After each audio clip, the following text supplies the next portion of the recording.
well. It's something he's done every other day for the better part of a decade, the three of them having called Camp Yadin home for that long. Olympia believes the camp was once an outpost in the American frontier days. She's read almost every book in the camp library, more than 1,000, including books on the history of Michigan. She says the camp lodge was most likely once a saloon. Cabin 1 was the jail. Tom doesn't know if she's right, though he has no reason not to believe her. It was a Jewish summer camp when the creatures came, that much is for sure. And now it's home. Hand over hand, he says, taking the rope that connects cabin 3 to the stone lip of the well. He says it because, despite the ropes that tie every building to one another, and even link cabin 10 to the H-dock on the lake, he's trying to come up with a better way to move about. Tom loathes the blindfolds. Sometimes, when he's feeling particularly lazy, he doesn't use one at all. He keeps his eyes closed, but his mother's never-ending rules remain firm in his mind. Closing your eyes isn't enough. You could be startled into opening them, or something could open them for you. Sure, yes. In theory, Malorie is right.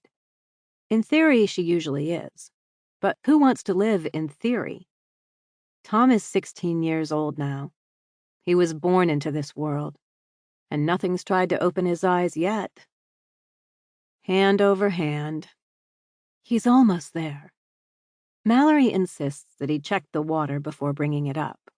She's told him the story of two men named Felix and Jules many times. How his namesake, Tom the man, tested the water the two brought back, the water everybody was worried could be contaminated by a creature. Tom the teen likes that part of the story. He relates to the test. He even relates to the idea of new information about the creatures. Anything would be more to work with than what they have. But he's not worried about something swimming in their drinking water. The filter he invented himself has taken care of that. And besides, despite the way Malorie carries on, even she can't believe water can go mad. Here, he says. He reaches out and touches the lip before bumping into it. He's made this walk so many times that he could run it and still stop before the stone circle. He leans over the edge and yells into the dark tunnel. Get out of there! He smiles. His voice echoes.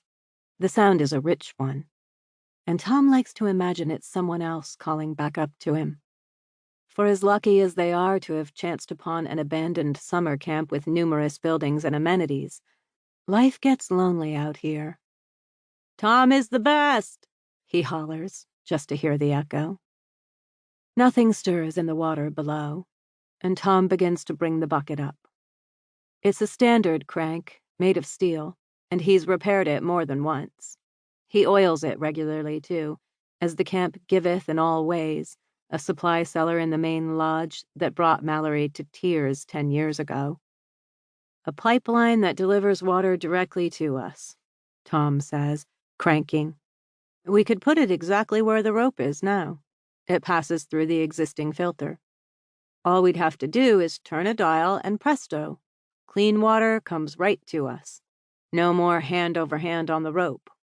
We wouldn't have to leave the cabin at all. Not that the walk is difficult, and any excuse to get outside is a good one. But Tom wants things to improve. It's all he thinks about. The bucket up, he removes it from its hooks and carries it back to cabin 3, the largest of the cabins, the one he, Olympia, and Malorie have slept in most of these years.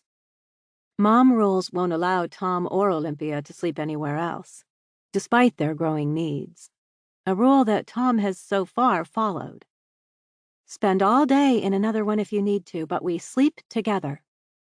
Still, a decade in. Tom shakes his head and tries to laugh it off. What else is there to do? Olympia has told him in private about the differences in generations that she's read about in her books. She says it's common for teenagers to feel like their parents are from another planet. Tom definitely agrees with the writers on that front. Malorie acts as if every second of every day could be the moment they all go mad. And Tom and Olympia both have pondered aloud in their own ways the worth of a life in which the only aim is to keep living.